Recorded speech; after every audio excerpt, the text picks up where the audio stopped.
Housework? Why would I ever do that? Such menial tasks are meant for someone of your lowly status, like a housewife. If you don't want to be called a parasite, you better work hard. I tried my best to hold back my emotions after hearing those words. My nails dug deep into my palms as I clenched my fists tightly. I had always been on the lookout for an opportunity to get back at my sister-in-law who looked down on me for being lowly. My name is Charlotte. I have been married to Mark for about 2 years. Initially, after our marriage, I intended to work alongside Mark.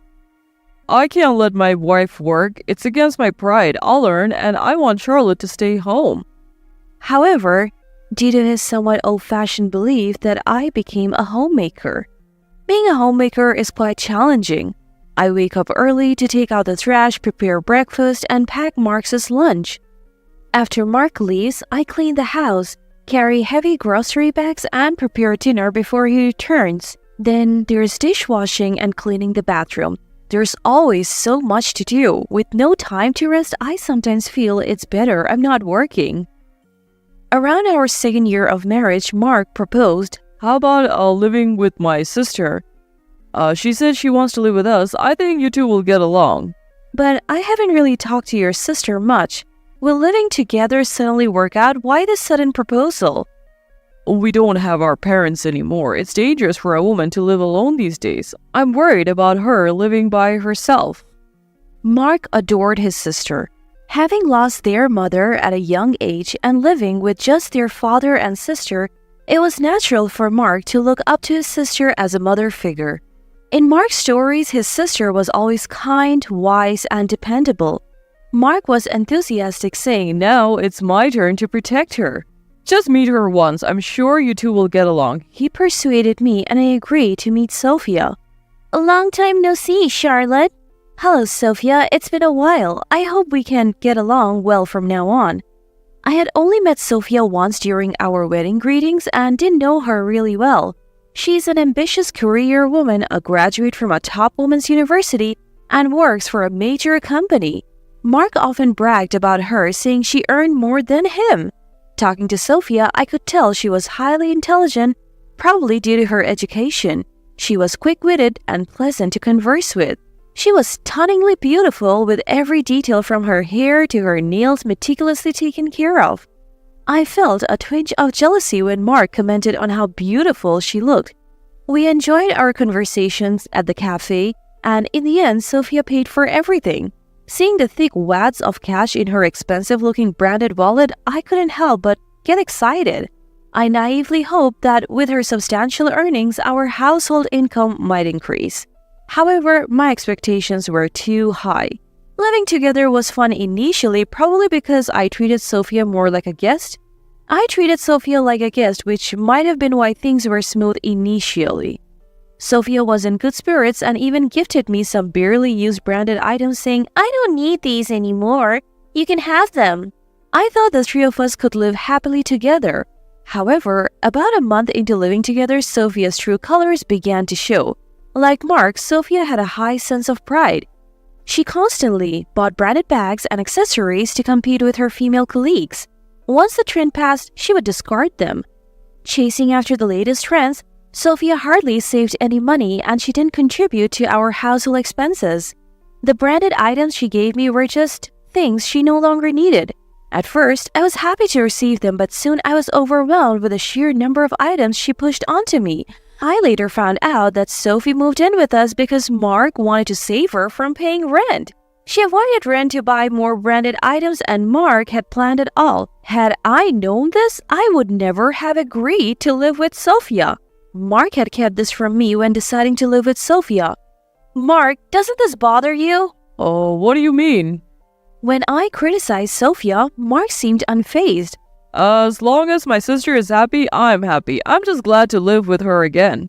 Yes, Mark had an extreme sibling obsession.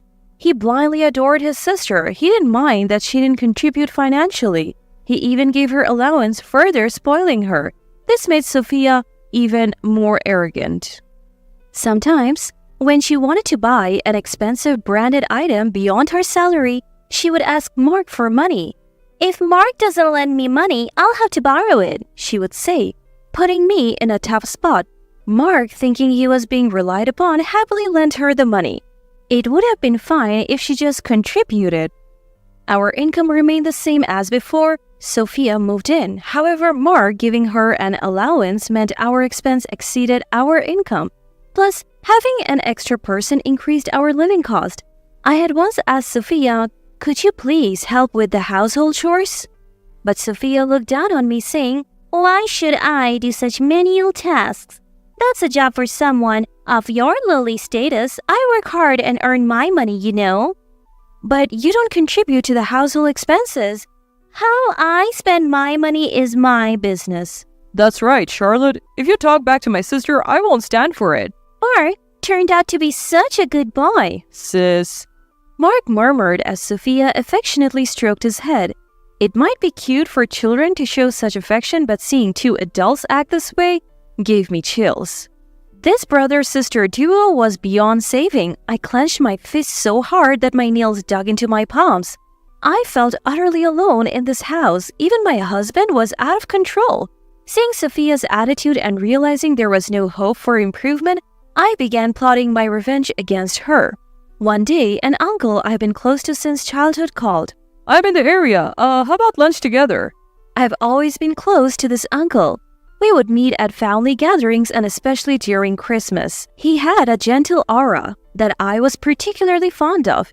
He looked and acted so much like my father, which was no surprise since he was my dad's younger brother.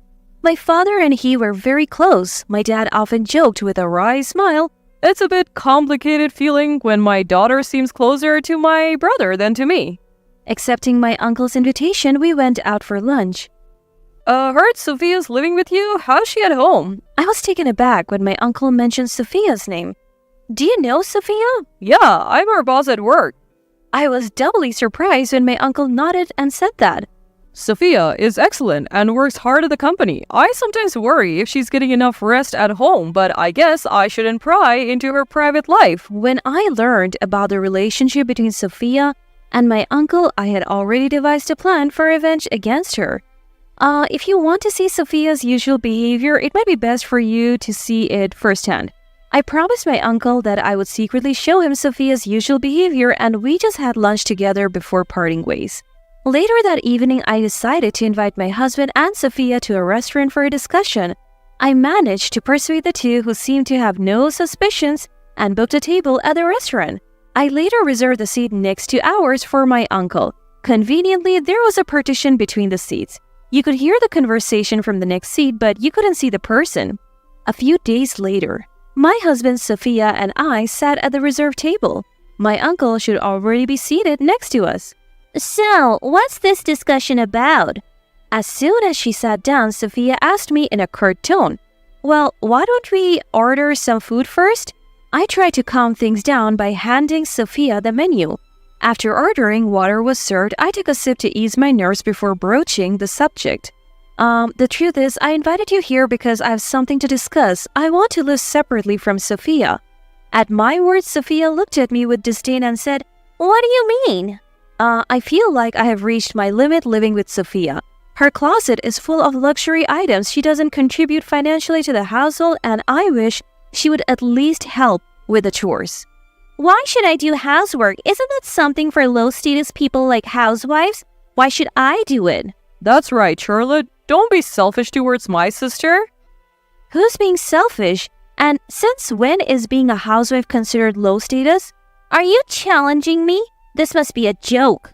Sophia, seemingly agitated, grabbed a glass of water and splashed it on me. "You should just do the chores in my place. You don't even earn money, so don't you dare tell me what to do." The restaurant went silent after Sophia's outburst. Sophia seemed out of breath from shouting so loudly. So, Sophia. A man's voice hesitantly called out to Sophia. Recognizing the voice, Sophia looked shocked. "Manager, why are you here?" "My uncle. Is there a problem?" I calmly replied to Sophia as I wiped the water off with a handkerchief. You set me up?" Sophia glared at me with a horrified expression, but it was too late. My uncle looked utterly shocked at Sophia. Sophia, no matter how talented you are, this behavior is unbelievable. Manager, please wait. This isn't what it looks like. What's different? To me, it looked like you were belittling my niece. I mean... My uncle sighed deeply at Sophia's attempt to explain. Sophia, even if you're a valuable employee, I question your character. If this is how you behave in your personal life, I would have to reconsider entrusting you with tasks in the future. Oh. Sophia's face turned pale. Her pride visibly shattered. My uncle then turned to me with a kind tone. Charlotte, I'm glad I could see Sophia's true colors. Thank you for your cooperation. No, thank you for your help. Now, I can leave Sophia and my husband without any worries.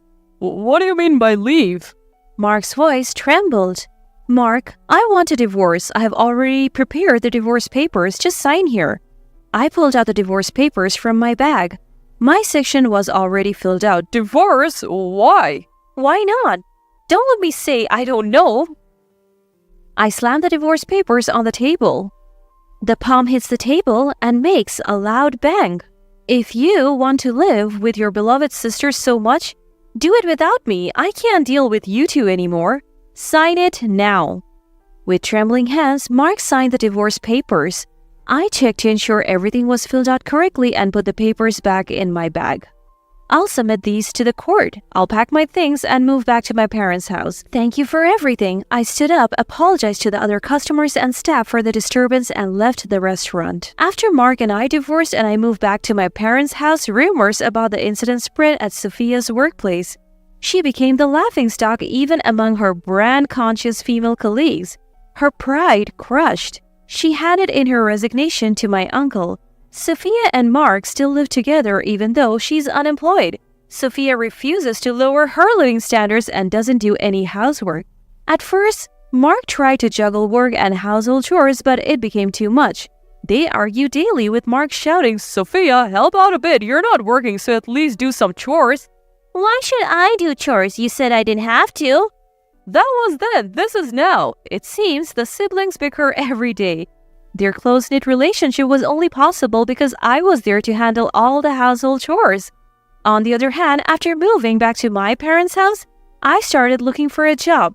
Even with a gap in my resume due to being a homemaker, I found work as a housekeeper providing home cleaning services. At one of my assignments, I met a man and things have been progressing well between us. My heart raced when he gave me his contact information, expressing a desire to see me outside of work. This time, I want to be cautious and observe his behavior and attitude closely to ensure I can have a happy life. I don't want to be fooled by another sibling obsession again.